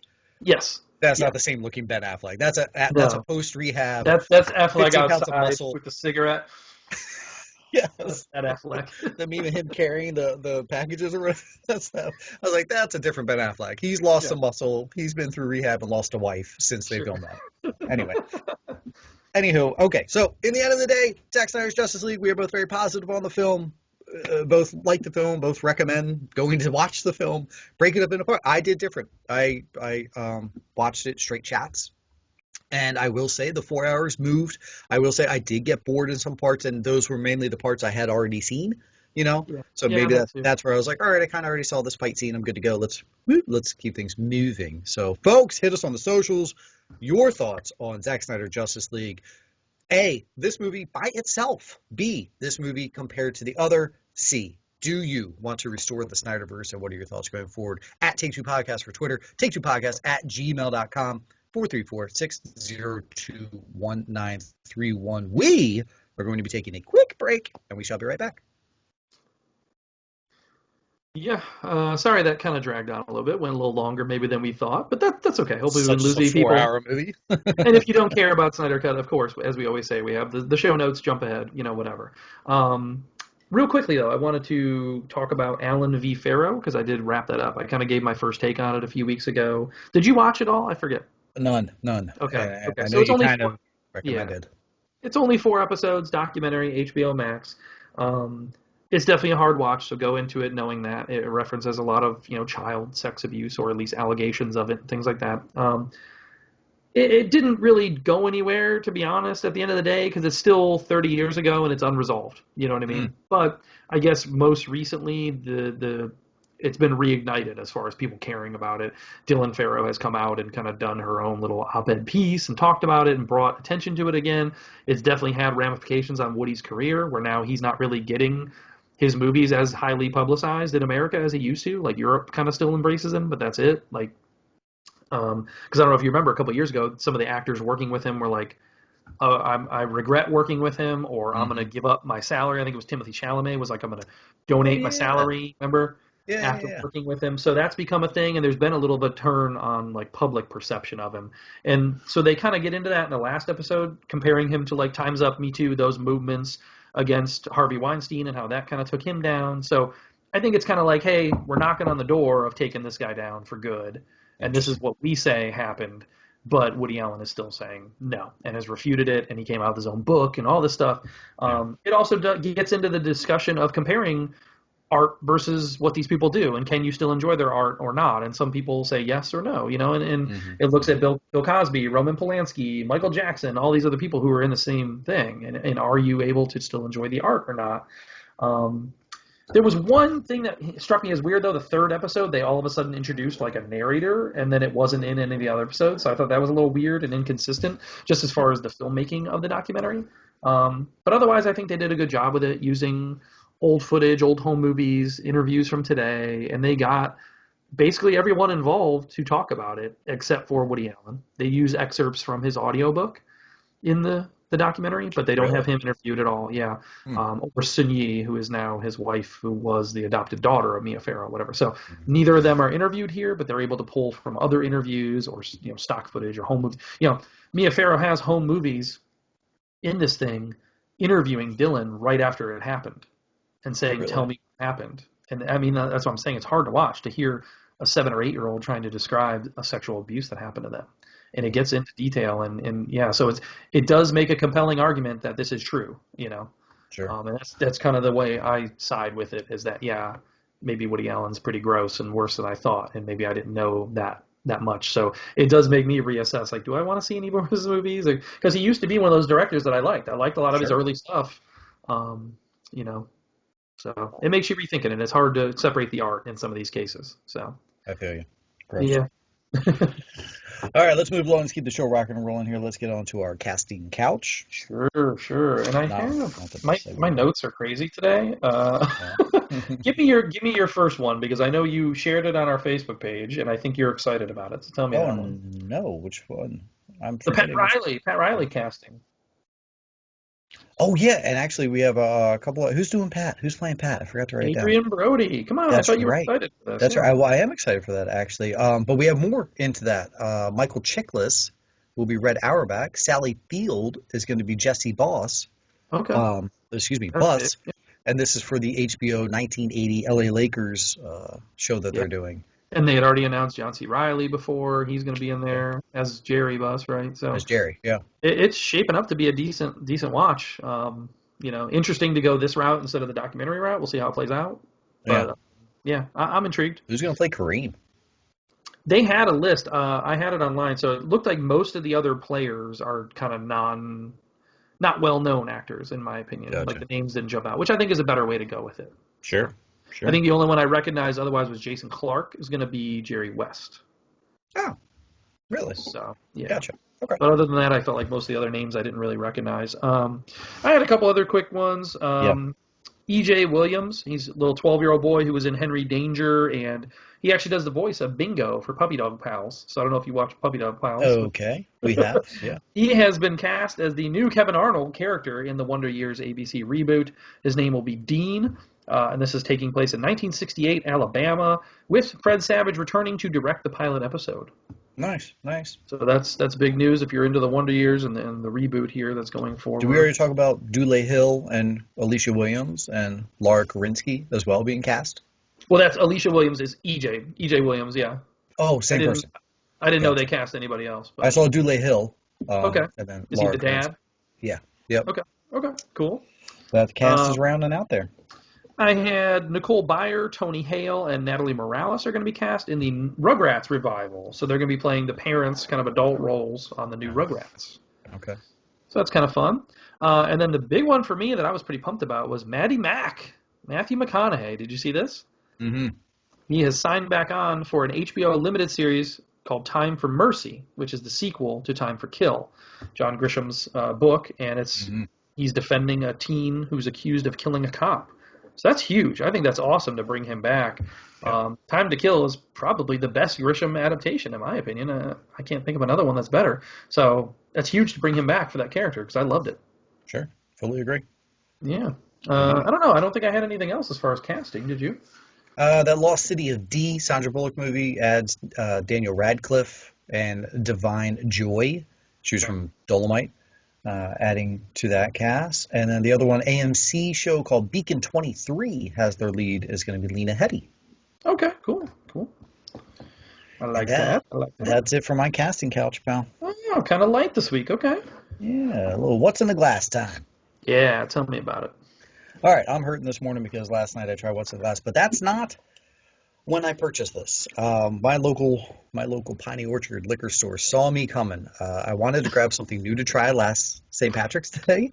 Okay. And listen, rookies out there that want to buy whiskey on St. Patrick's Day, they give you a deal. They give you sales so that you buy like 6 bottles. And I was like, this is a rookie move. Why did I come here on St. Pat's? But either way, I purchased Redbreast. I've heard Redbreast Irish whiskey a lot. Patreon listener Chris has recommended it many times over. So finally I jumped on it. They had it. It is the oldest single pot still in the world to this day. They actually started off I believe it was 57, started off in London and then moved that over to Dublin. Yeah, I got my numbers right. But I tried the Redbreast 12-year Irish whiskey. Buddy, it goes down too smooth. It honestly does. And I know, that's a joke to make, but it is very good, quite delicious. You drink this neat. If you feel like throwing a little rocks in there, have at it, but absolutely delicious. And folks on our YouTube, I still have the box right next to me. There you go. Nice. There's our promotion. There's our sponsor. They should have named it Red Wing and then tied it in with the Fajuas. That's right. Yeah. Because it released, this weekend. Would have been nice. It would have been small. All right, cool. So there's no slumming UFC fighter that sells this or anything like that yet? No, this is classy whiskey as opposed. Okay, good. As opposed to, yes. All right, time for a little trailer talk. Yeah, I kind of sent you a couple quick trailers to talk about today. I don't know how many you got a chance to watch or not. The biggest one, I guess, cast and stuff is 4 Good Days. Did you get a chance to check this one out? Tell me. You're going to be telling me about all of them. Okay, that's fine. This is Glenn Close and Mila Kunis. Looked like Stephen Root also shows up in there. And it is about a mother trying to help her struggling daughter with drug addiction. So she needs to keep her clean for these 4 days to kind of get her on the right path to recovery or whatever. And, Glenn Close looks like she gives her regular Glenn Close performance, big drama, a couple scenes in there. And then I was most impressed by Mila Kunis. I thought Mila Kunis looked like she's really going big with the drama in here. So good for her. Nice. And this is from the director of Albert Nobbs. So Glenn Close had already worked with him before. And it's based on a 2016 Washington Post article dealing with, drug addiction in America and things like that. So looks intriguing for sure. Cool. And this is supposed to be a theatrical release, so we'll see how that goes. Mm-hmm. Secondly is one that I saw released earlier this year at Sundance. I didn't see it, but it was released at Sundance. I wanted to see it. It was kind of a big get at the festival. So Netflix bought the rights to it. Or sorry, it wasn't Sundance. It was TIFF, I think is where it premiered. Either way, but Sundance bought the rights to it. It's coming in April. This is called Concrete Cowboy. And this is with Idris Elba, produced by Lee Daniels, also starring Jarrell Jerome, Caleb McLaughlin, Method Man. So looks really good, based on a book. there's these cowboys in North Philadelphia. I don't like black cowboys. I've never even heard of this. Okay. I guess this is based on a true story and it's based on a book. So it's coming April 2nd, I think, to Netflix. So I'm going to All make a concerted effort to watch that and have that as our review for that weekend. So it looks pretty good. Check out the trailer when you get a chance. West Philadelphia gets their own song. Do they get their own North They were Philadelphia? born and raised, born and raised, all that, yeah. So then they also gave us a couple more dumps of trailers on Netflix this week. The other one is Irregulars. And That's this weekend, right? Yeah, that looks like it's coming out already, and I didn't see a trailer until this week. I don't know about, Such as Netflix. Yeah, I'd never even heard of it, anything. So it looks kind of like a YA-ish looking show, but it had like allusions to Sherlock Holmes and that kind of stuff and supernatural crimes going on in London. Oh. So it may be cool. I don't know. It's one of those things where I'm like moderately intrigued after seeing the trailer. 8 episodes, all drops this weekend. Okay. Interesting. Is that what it is? 8 episodes? Okay. There you go. Cool. So, and then lastly, also on Netflix is Dad, Stop Embarrassing Me.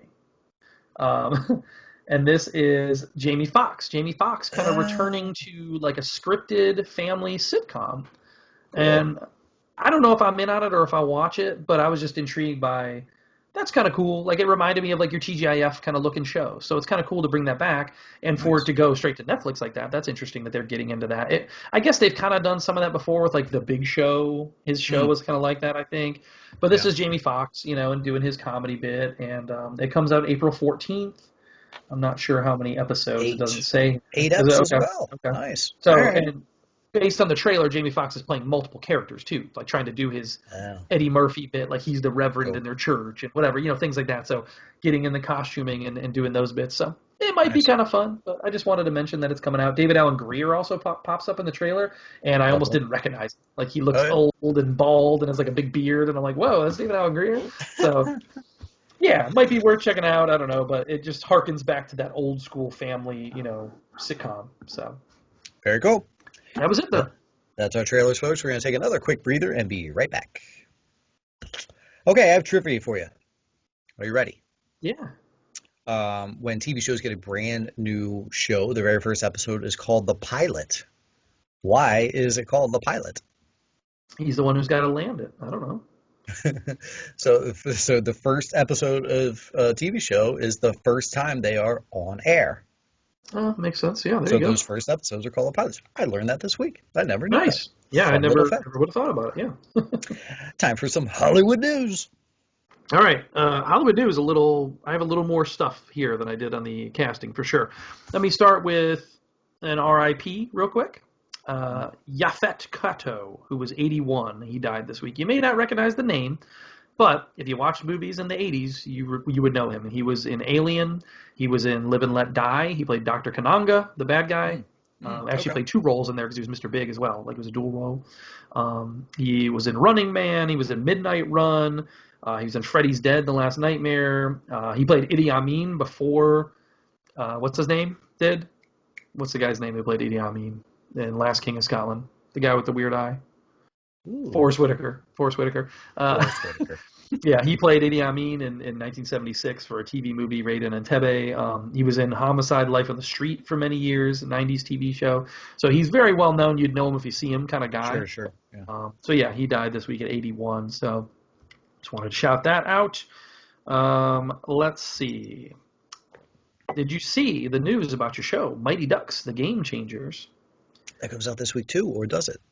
It does, but we're getting a reunion episode. In episode 6 of the series, we're getting a lot of the characters from the first 3 movies back in here. So that's cool. The bad news, no Joshua Jackson, no Keenan, at least at this point, or unless they're keeping that secret and maybe they're going to be in a different episode or whatever, or saving it for maybe future seasons if it does become successful. But at this point, those 2 were not involved, according to what I read.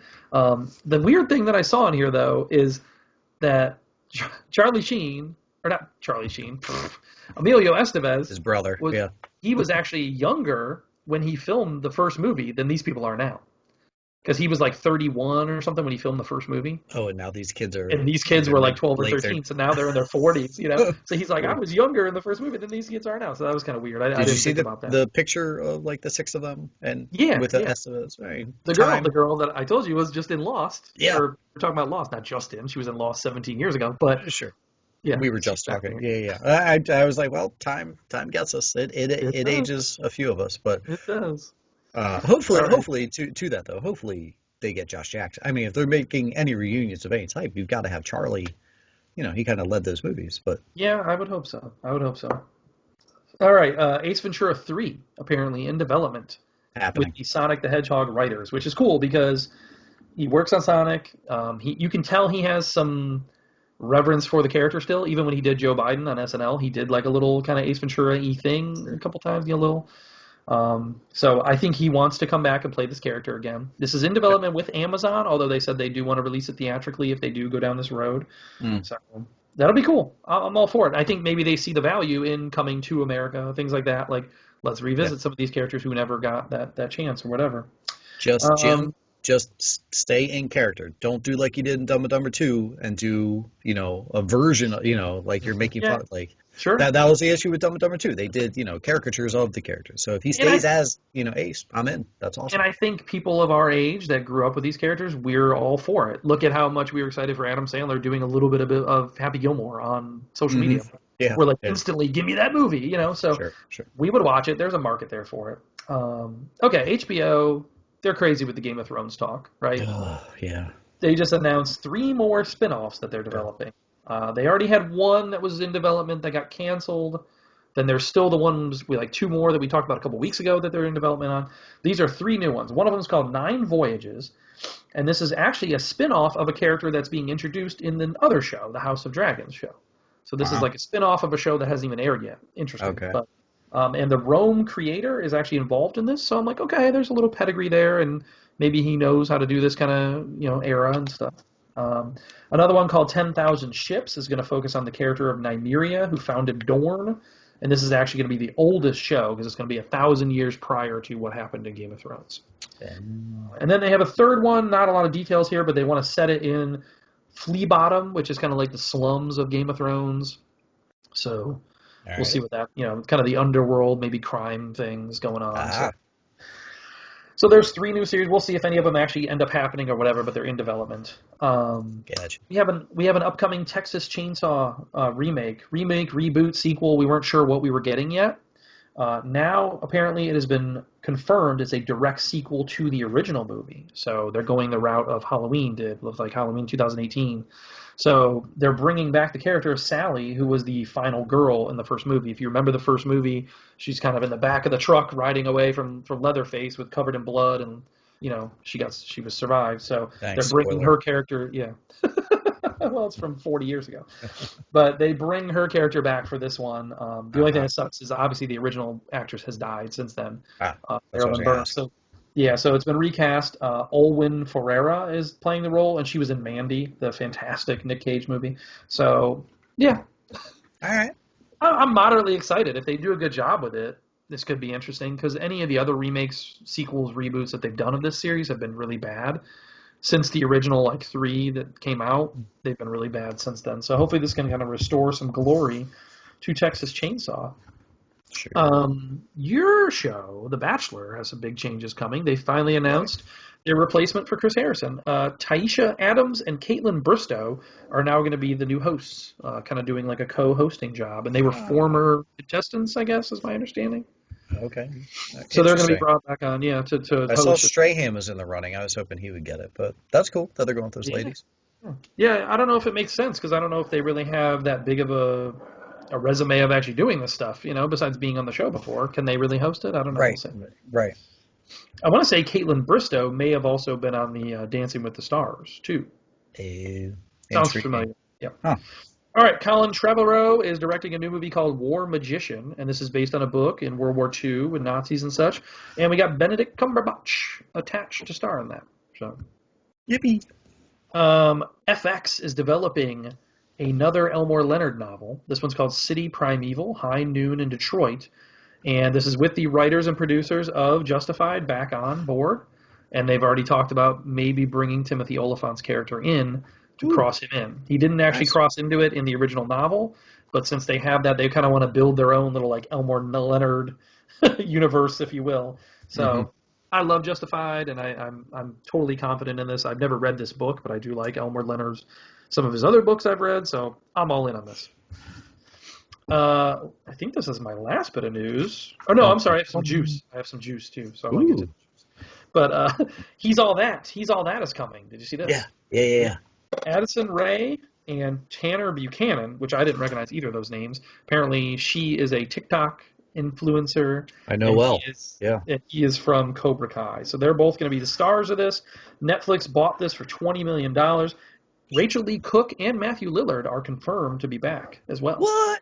Yeah, so that's kind of cool. So, and it's just flipping the script from the first one. This TikTok, she's actually playing like an influencer again in the movie, and she's supposed to try and make the boy who's homely or whatever into the prom king, whatever. So they're kind of doing that version of it. Cool. AMC is doing another digital Walking Dead spinoff called Dead in the Water, tying into the 6th season of Fear the Walking Dead. Apparently, in that season, they already show a submarine that is beached in Galveston, Texas.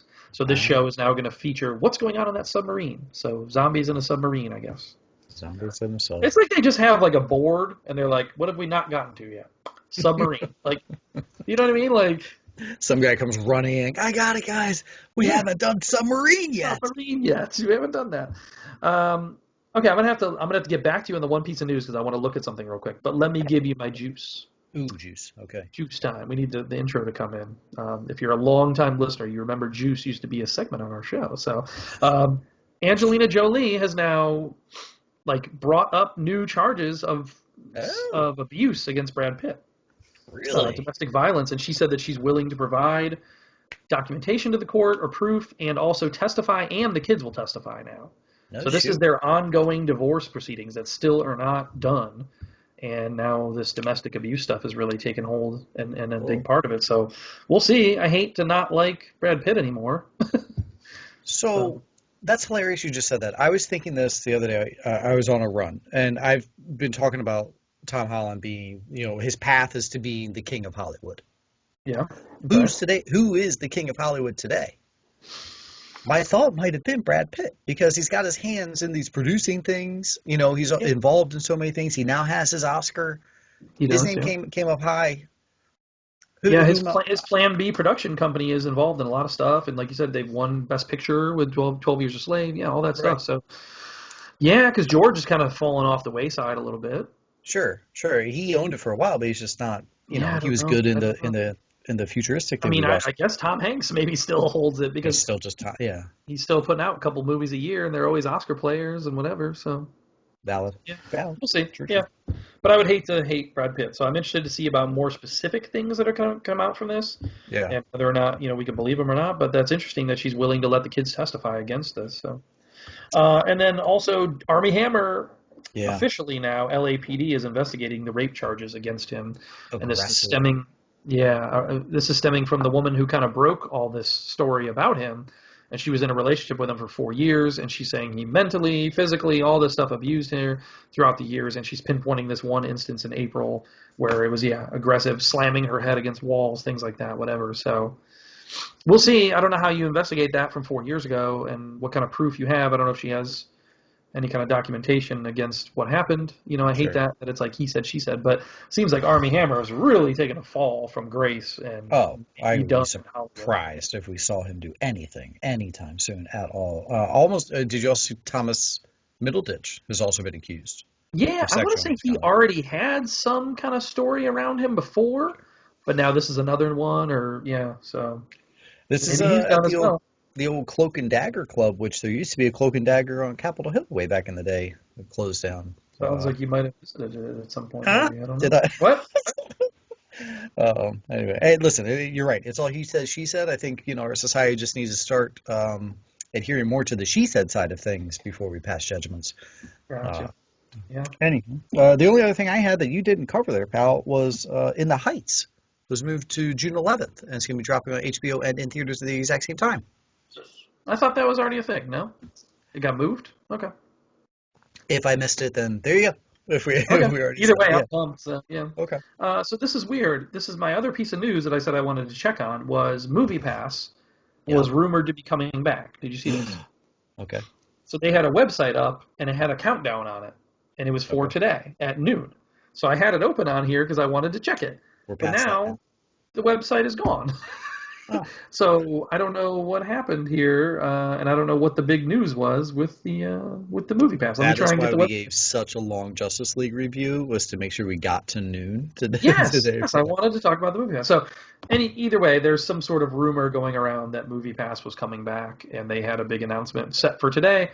Maybe we'll have it in news for next week then, because I don't know what happened with it. What So if MoviePass's big announcement was we're opening stores where you can go to rent your DVD you from guys, here? Blockbuster is back. We're calling it movie pass. Yeah. Yeah. Blockbuster Pass. Here it is. All right, man. That's all my Hollywood news. Cool. Yeah, that's it. Stupid DC movie pass. discussion time. I had a couple things for DC. I mean, I know we talked about a bunch earlier.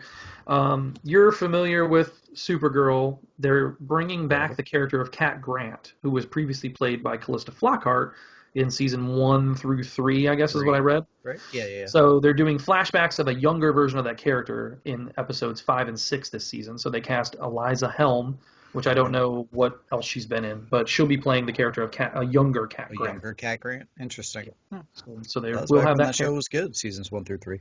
Yeah. So I think that's it. I don't think I had anything else DC written down. So Oh, well, we have casting of Wallace Day is going to be playing, she's been cast in Batwoman, and okay. she's going to be playing Kate Kane.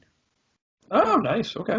They've That's decided interesting. to finally go forward and tell us what happened to her after all. The Ruby Rose character, obviously. Yeah. She is not coming back to be Batwoman. She's just going to come back and say, hey, I'm alive. Everything's cool, but I'm whatever. I don't know how they're going to play it out.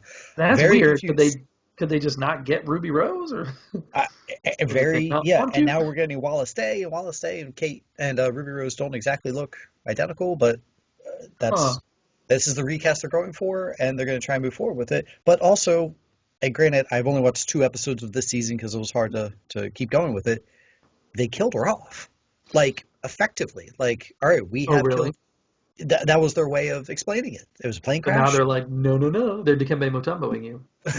Yeah, which it bothers me how much my wife loves that commercial. Oh, it's a great commercial. She Everyone loves that loves it. commercial. She Everyone loves loves it. it. And I'm like, we've seen it 1,000 times. Like, I don't know, it's so great. And she loves the one where he swats the laundry, and I'm just like, Yes. all right.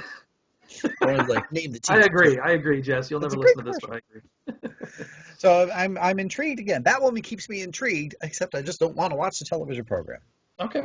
Okay. DC discussion is done. Now for a little Marvel minute. I had a couple things with Marvel. Let me start off with the rumor first. Big rumor. I hate giving any of these sites credit, so I just say it's a rumor. Jim Carrey being considered to be the villain for Deadpool 3. It didn't list a name of the character, but I did see it on multiple sites, so a lot of sites are running with it, but it is very much rumory at this point. My only interesting thing with that is that he already played a villain in Kick-Ass and then came out against Kick-Ass and was like against the violence and things like that in that movie. So why would he go back in that same vein? I guess only thoughts are tell me what villain before I can decide if I want this or not. Yeah. So again, huge rumor, asterisk next to it, but it's being announced. Maybe in the next few weeks we'll hear something for sure. But otherwise, we had Secret Invasion on Disney Plus added Kingsley Ben-Adir as their villain, and also did not give any information on who they would be playing precisely. But Okay. I like that. We like the Kingsley I like Ben-Adir as Kingsley an actor. Ben-Adir. So Sure, yeah, sure. that's cool. Other than that, Venom: Let There Be Carnage has been moved again. Now it is September of 21, which Okay. that's almost a full year from when it was originally supposed to be released. So still slated for this year, but just moved to September. So I guess it was supposed to be June, and when they moved Fast and the Furious, they bumped that to September. I don't know, whatever. So Sony is still just moving its stuff around. I think they're just still leery about the marketplace and whether they're going to make money on these releases, because they were one of the first studios who was like, we're not releasing anything until next year. Remember? They pulled Right. everything. Oh yeah. And they never Yeah. did any of the straight to DVD or straight to VOD, any of that for any of their movies. They've just been waiting on their whole slate. So we'll see what happens. I don't know. I didn't have anything else though. Two things. One, breaking news: Yondu will not be in Guardians of the Galaxy Part 3. Oh, well, he's already It dead. I mean, kind of makes sense. I know. I yeah. was like, all right, this is a headline, okay. But anywho, Yeah. but they have come out and said that he will not be in it. The other Vampires, thing is, y'all. a very scientific study was conducted of all comic book movies, and Ooh. it put together IMDb rating, Rotten Tomato scores, Metacritic scores, box office, overall fan perception. Wrong word, but they put this algorithm together and did every single comic book movie of all time to give us which one scored the highest. Now, granted, we're in Marvel Minute, so I'm kind of giving you a Leading hint me. Yeah, sure. as to Yep. your guess as to the greatest comic book movie of all time, according to this research study. Well, the box office thing steers me a little bit, but I'm gonna say Black Panther. Endgame. Okay. So that's why I was wondering if the The box office box would put it office over. probably factored way too heavily into that. Okay. It's, I mean, I'm not going to sit here and argue against that. You know, if we want to sit here and talk about movie for movie, like which one better, but I think a lot of people actually liked Infinity War better than Endgame. Although the way Endgame made you feel at the end, Yeah, so the ending of Endgame is big for sure. Yeah. sure. That is it for Marvel Minute. That is it for episode 232. It is time to go forward. All right, man, I'm a mess today. I have multiple sheets of paper everywhere, so I'm just making sure I covered everything. I think so. So let's go Sheets all forward. over the place. I am. Um, all right, going forward, this week, The Father is finally coming to VOD on the 26th. So I'm hoping we can see that. That's the last movie, really, Oscar-y, that I need to check off to Same. see, So The Father VOD this week. Hopefully we'll have a review for you next week, if we get a Yeah. chance to watch that. Yeah. Otherwise, we are getting Invincible on Prime is dropping, season 1. We are getting a Tina Turner documentary on HBO on the 27th. In theaters, we have Nobody on the 26th, which is, what's his name? Better Call Saul, and he looks kind of John Wickian. I saw the trailer for it. Looks interesting. Is that Uh, Odenkirk? yeah, is that his name? Okay. Okay, yeah. Yeah. Yeah, so that's coming to theaters. Nobody with Bob Odenkirk. Did you see the trailer for that or pictures for that at all? Looks like John Wickish, but Okay. he's the star kind of thing. Groovy. Um, Mighty Ducks Game Changers on Disney Plus. That's coming. Supergirl season 6 returns to CW on the 30th, so the same day as our next episode drops, I guess. So I'll give you a heads up. Okay. As well as Last Cruise, an HBO documentary, will be dropping. Documentary? That's a hard word. On the 30th as well. Again, just giving you a heads up. I'm going to check that out. I won't have a review next week, but the week following probably. That's like the last cruise ship that went out when coronavirus happened. So it's like footage from inside and that when what happened. So that looks interesting. Wow. And then the previously mentioned Bad Trip will be on Netflix on the 26th. And Irregulars, we just talked about it in the trailers. That'll also be the 26th on Netflix. So if any of those things look interesting to you, please check it out. Maybe we'll have a first take on Invincible. Hopefully The Father we can catch up with. Mighty Ducks a first take, I'm probably going to check out that Tina Turner documentary because I had a huge crush on Tina Turner when I was a kid. So, Hey. All right. so that's what you can expect for reviews next week, I guess. Anything else? Thursday for Take Two Podcast, you will, of course, have the poll, so you get to vote there. Tell your friends all about it. Share that to your own social so we can get those poll numbers up and we can get a good vote happening on Saturday. Tony's back on the Patreon, folks, but I did have one more guest who jumped on. You will know his voice, and we're going to get rid of that episode just dropped. And it's coming on Saturday for a reason. So one more little bonus Patreon thing, and then we'll be out of the way, and then Tony and I will be back on the horse, just he and I going forward. And thank you to the folks who helped out in Tony's absence. Let us know on the socials your thoughts on our Patreon episodes going forward. Join that for as low as $1.